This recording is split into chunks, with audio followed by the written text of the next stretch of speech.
ان کی کہ ان صلاح خدا کے نام سے بے انتہا جو مہرباں ہے رحم والا ہے۔ اے پیغمبر، جو عورت آپ سے شوہر کے بارے میں تھی کرتی بحث اور شکوہ کیے جاتی تھی اللہ سے، تو سن لی اس کی ساری بات اللہ نے، اور اللہ سن رہا تھا گفتگو سب آپ دونوں کی کہ وہ ہے سننے والا دیکھنے والا۔ جو تم میں بیویوں کو اپنی ماں کہہ دیں تو وہ مائیں نہیں بنتی کبھی ان کی، کہ ان کی مائیں تو وہ ہیں شکم سے جن کے وہ پیدا ہوئے ہیں۔ یہ ہے نامعقول جھوٹی بات۔ اللہ ہے معافی دینے والا بخشنے والا۔ جو ماں کہہ بیٹھیں اپنی بیویوں کو، پھر وہ کر لیں قول سے اپنے رجوع، ان کے لیے ملنے سے پہلے ایک غلام آزاد کرنا لازمی ہوگا۔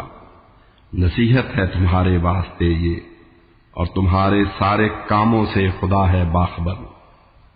جس کا نہ ہو کوئی غلام، اس کے لیے یہ ہے کہ روزے 2 مہینے تک مسلسل وہ رکھے، اور جس کو طاقت ہو نہ اس کی، وہ کھلائے 60 مسکینوں کو کھانا، تاکہ ثابت ہو کہ تم ایمان رکھتے ہو خدا اور اس کے پیغمبر پہ۔ یہ ساری خدا کی ہیں حدیں، اور کافروں کے واسطے ہے ایک عذاب سخت۔ بے شک جو مخالف ہیں خدا اور اس کے پیغمبر کے، وہ ہوں گے ذلیل، ایسے ہوئے تھے جیسے پہلے لوگ۔ نازل کر چکے ہیں ہم تو اپنی آیتیں واضح، مگر جو مانتے ان کو نہیں، ان کے لیے ہے ایک عذاب سخت ذلت کا۔ اٹھائے گا خدا ان کو دوبارہ، اور ان کے سب عمل ان کو بتائے گا جنہیں وہ بھول بیٹھے تھے، مگر رکھا خدا نے یاد۔ ہر ایک شے خدا کے سامنے ظاہر ہے۔ اے مرسل، نہیں کیا آپ کو معلوم جو کچھ آسمانوں اور زمین میں ہے خدا سب جانتا ہے۔ اور کہیں 3 آدمی گر کوئی سرگوشی کریں تو وہ ہے چوتھا، 5 سرگوشی کریں تو وہ چھٹا ہے، اور وہ ان کے ساتھ ہوتا ہے جہاں وہ ہوں۔ کرے گا حشر کے دن وہ انہیں اعمال سے آگاہ، بے شک ہے خدا ہر چیز سے واقف۔ نہیں کیا آپ نے دیکھا کہ سرگوشی سے جن لوگوں کو تھا روکا گیا، کرتے ہیں ایسا کام دوبارہ وہ۔ یہ سرگوشیاں کرتے ہیں آپس میں، گناہ و ظلم و نافرمانی پیغمبر حق کی۔ یہ جب پاس آپ کے آتے ہیں ان لفظوں میں کرتے ہیں سلام، اللہ جو کہتا نہیں۔ یہ دل میں کہتے ہیں اگر یہ واقعی اس کے پیغمبر ہیں تو اللہ کیوں نہیں دیتا سزا ہم کو۔ سو ان کے واسطے دوزخ ہے کافی جس میں یہ جائیں گے، اور دوزخ ٹھکانہ ہے برا کیسا۔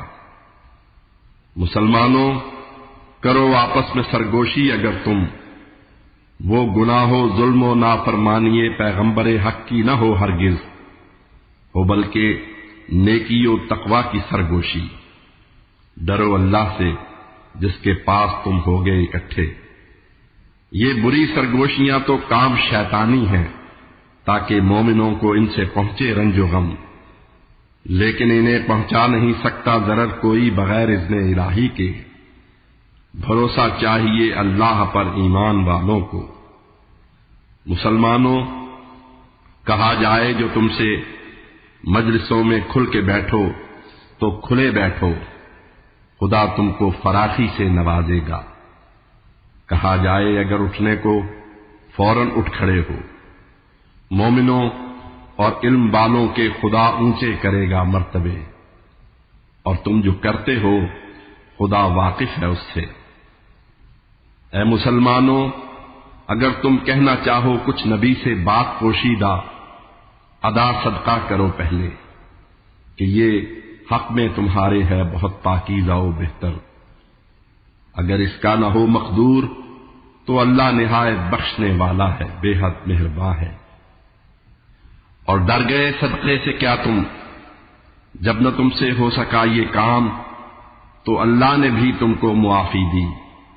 کرو قائم نماز اور دو زکوٰۃ، اللہ اور اس کے پیغمبر کی اطاعت میں رہو، جو کچھ بھی تم کرتے ہو اللہ جانتا ہے۔ کیا نہیں دیکھا یہ تم نے دوستی مغضوب لوگوں سے ہے جن کی، یہ تمہارے ہیں نہ ان کے ہیں، مگر کھاتے ہیں دانستہ قسم جھوٹی۔ خدا نے ان کی خاطر ایک عذاب سخت ہے تیار کر رکھا۔ حقیقت میں جو یہ کرتے ہیں وہ اچھا نہیں۔ قسموں کو ڈھال اپنی بنایا ہے انہوں نے، اور خدا کی راہ سے لوگوں کو ہیں یہ روکتے، ہے ان کی خاطر ایک عذاب سخت ذلت کا۔ نہ ہرگز مال اور اولاد ان کے کام آئیں گے، جہنم میں رہیں گے یہ ہمیشہ۔ اور کرے گا جب کھڑا ان کو خدا، کھائیں گے یہ قسمیں خدا کے سامنے بھی جیسے کھاتے ہیں یہ تم سے، اور سمجھیں گے کہ اس میں فائدہ ہے، یہ مگر ہیں لوگ ہی جھوٹے۔ ہے شیطان ان پہ غالب، اور ہے ذکر اللہ کا بھولا ہوا ان کو۔ یہی ہے لشکر شیطان، سراسر ہے جو گھاٹے میں۔ مخالف ہیں جو لوگ اللہ اور اس کے پیغمبر کے، وہی ذلت میں ہیں ڈوبے۔ خدا نے لکھ دیا ہے یہ کہ میں اور میرے پیغمبر رہیں گے ہو کے غالب۔ بالیقین اللہ غالب بھی ہے اور ہے صاحب قوت بھی۔ اللہ اور روز حشر پر رکھتے ہیں جو ایمان، ان کو آپ پائیں گے نہ ان لوگوں سے الفت رکھنے والے جو خدا اور اس کے پیغمبر کے دشمن ہیں، اگرچہ ہوں وہ ان کے باپ یا بیٹے یا بھائی یا قبیلے کے۔ یہی تو ہیں کہ جن کے دل میں ایمان کو جمایا ہے خدا نے، اور اپنی سمت سے ایک روح کی صورت میں کی تائید بھی ان کی۔ انہیں داخل کرے گا ایسے باغوں میں وہ جن کے نیچے نہریں بہہ رہی ہوں گی۔ خدا خوش ان سے اور وہ خوش خدا سے ہیں۔ گروہ اللہ کا یہ ہے، یہ سن رکھو کہ بے شک کامراں ہوگا گروہ اللہ کا آخر۔